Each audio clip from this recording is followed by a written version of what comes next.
Good evening, I'm Chris Matthews out in Chicago. Let me start tonight with this. It's a little weird, but is Chicago part of America? Is Philadelphia, my hometown where I'm going to address the National Constitution Center tomorrow, is Philly part of America? Is L.A.?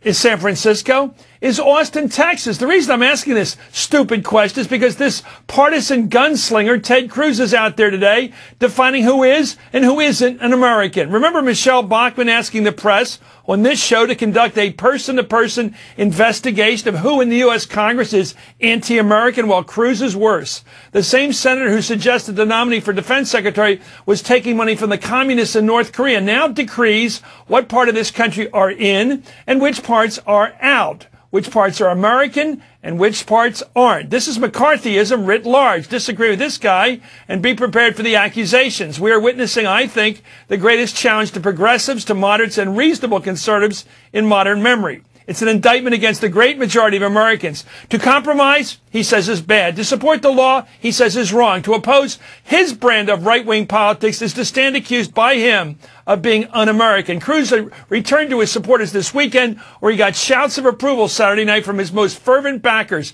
Here he is drawing the line between them and his fellow senators. And by the way, all the people represented in Washington. Having spent the past month up in D.C., it is really great to be back in America. Howard Fineman's editorial director of the Huffington Post, and David Cornyn's Washington bureau chief for Mother Jones. Both are, of course, MSNBC political analysts. Howard, this isn't a casual reference. We're Americans, we white people out here in Texas, as opposed to people who live in the big cities, the ethnics, the blacks, the browns, those people in Washington, those liberals. They're not Americans. This guy either has a total lack of understanding of American history and the hell we went through in the McCarthy period, or he knows it damn well and is playing that card. What do you think it is? Knowledge or ignorance? No, I think he knows what. I think he knows exactly what he's doing. I think he knows what landmines he's stepping on, and I think he wants to step on them because his basic appeal is emotional. It's basically us against them. And of course, it's highly ironic that he was speaking in the only state in the union, I think, that has an active secessionist movement going on, namely Texas. You know, a lot of people in Texas don't think they're part of America and don't want to be part of America. So there's a sort of emotional rejection that's going on of the rest of the country. It's part of Texas tradition in a way, only he takes it to an extreme. In the old days, Texans said, we're America, only more so. He's saying, you know, Washington is not American, only we are. Well, I'm scared, David Cornyn, by the cheers he got. So he obviously speaks for a faction of Americans. But my same question to you, remember how Agnew, he wasn't the smartest guy in the world, and he would use phrases like, he's squishy soft on communism. Then he had to be told that was McCarthyism. You shouldn't talk like that. Does this guy know what he's talking like? I think he knows exactly what crowd he's playing to, and more importantly, why he's playing to this crowd. We've talked about this before, Chris.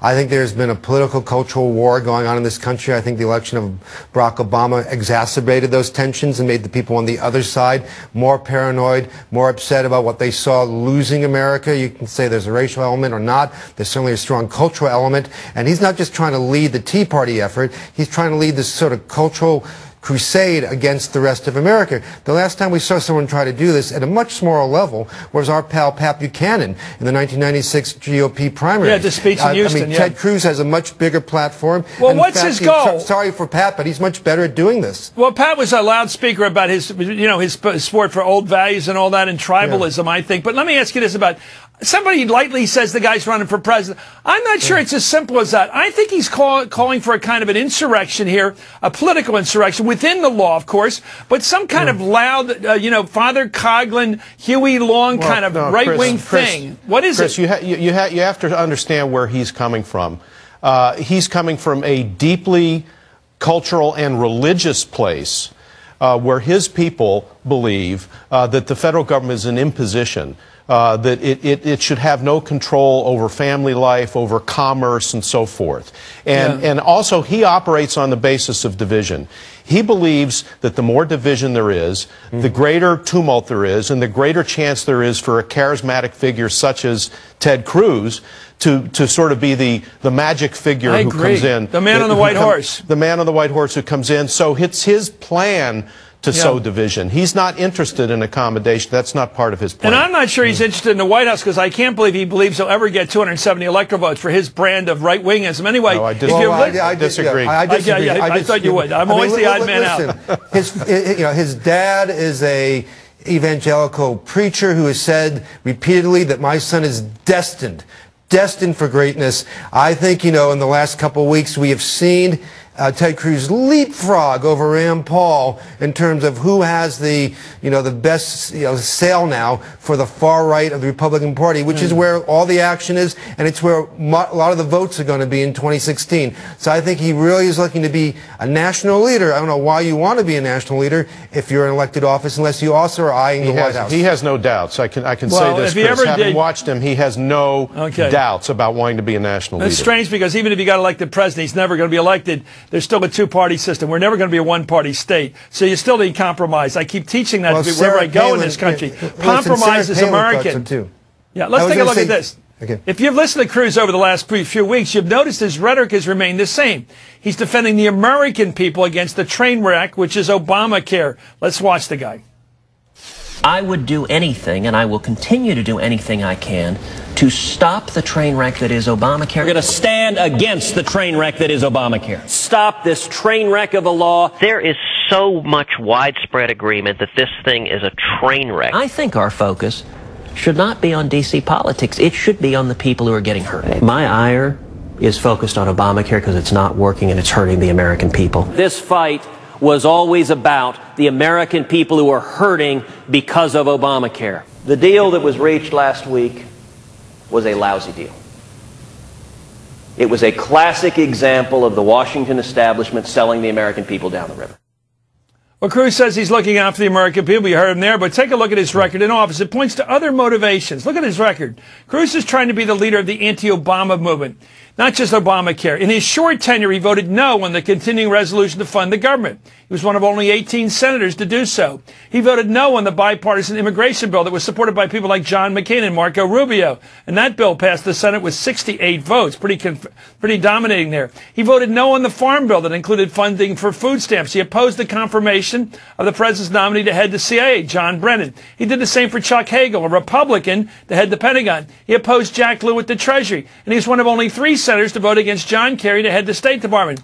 Howard, I am convinced, well, this is a hard one to say, if Caroline Kennedy, if her nomination was confirmed by the Senate for going to Japan, I wonder if they'd had an actual roll call where he would have voted this guy. He just wants to be on the record as being anti-Barack Obama. I think he's got a bodysuit on. He's pretending it's all about protecting the harm caused by Obamacare. All those crocodile tears. He's in there on an assault mission to put the dynamite under the tracks causing the train wreck. He's not there to cry about its failures. He's there to destroy Obama. That seems to be, look at his eyes. Are those the eyes of a guy looking out for regular people, or the eyes of a guy going in to indict, to hurt? That's what he's up to. Well, Chris, I'll take a flyer and suggest that if there were a roll call vote, he would have voted against Caroline Kennedy. But he's pursuing 2 tracks here. One is he's appealing to the emotional heart of the base of the conservative wing of the Republican Party, for whom the very name Obama is anathema. These are people who have a deep-seated fear and loathing of the president. So you combine the word Obama with Obamacare, which is unpopular with that part of the party, and he's going to continue to push this. And even though he's running hot, even though it doesn't seem like he could run at this pace for 2 or 3 years, he's making a bet that Obamacare itself will continue to be enough of a problem that somehow he will emerge victorious. If he has a logic to his politics as opposed to his emotion, that's it. But Chris, as we've seen already in just the last week or two, a lot of folks who even benefit from Obamacare on the right still hate it because they hate the idea of it. They don't even have to come to a conclusion about the realities. And if you look at Texas, Texas has the highest rate of uninsured Americans in the country. 3.5 million Texans don't get insurance. Already, 270,000 Texans under the age of 26 have benefited. We have 206,000 elderly Texans who have saved $680 a year because of Medicare. This is obviously not about the details. It's not a train wreck for millions of Texans. I know. And yet he keeps saying that over and over again, because even people who are benefiting, I'm sure there are a lot of Medicare recipients down there who've saved hundreds of dollars who still think Obama's a socialist Muslim and they hate him. I know, I got you. Cruz, by the way, presents himself as the ultimate outsider. He frequently attacks the leaders of his own party, of course. Here's what he said on CNN. Let's watch. The people I work for are the women and men you just saw. I work for 26 million Texans. That's my job, to fight for them. I don't work for the party bosses in Washington. I work for the people of Texas, and I fight for them. Yeah, well, Howard, again, he just keeps going on about this fighting. The word fight seems to be his favorite word. I have heard the word fight so many times from this right-wing crowd. Right. They don't seem to have a goal. They don't have an alternative health care plan. They have no policy plans for any of the problems facing America. What they like is the fight. Maybe this is back to what David said. Just be seen as angry as the average right-winger is against Obama, and you score. Yeah, by the way, Chris, I think he has a fundamental misunderstanding of what it is to be a United States Senator. Yes, you represent your state, but you're a member of a body that helps to lead the entire nation. So it just is an example of the kind of angry, divisive politics you're talking about.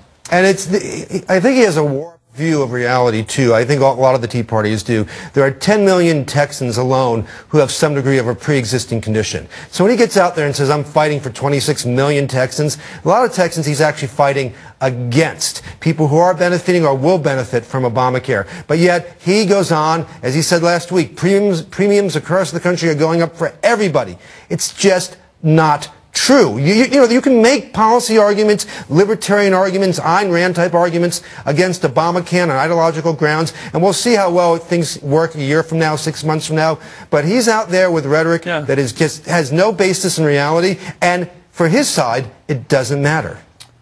Well, I think you're all right. I think the evangelical piece of this, I have no idea of his religious beliefs, but his political religious beliefs are clear. He's basically an evangelical figure in a secular sense, challenging everything that's going on in America today and saying, I'm railing against on behalf of the people back in Texas. It was very interesting. You point out the fact that he doesn't see himself as a U.S. senator, but a Texas senator. Thank you. And by the way, the right wing of Texas. Anyway, thank you, Howard Fineman and David Corn.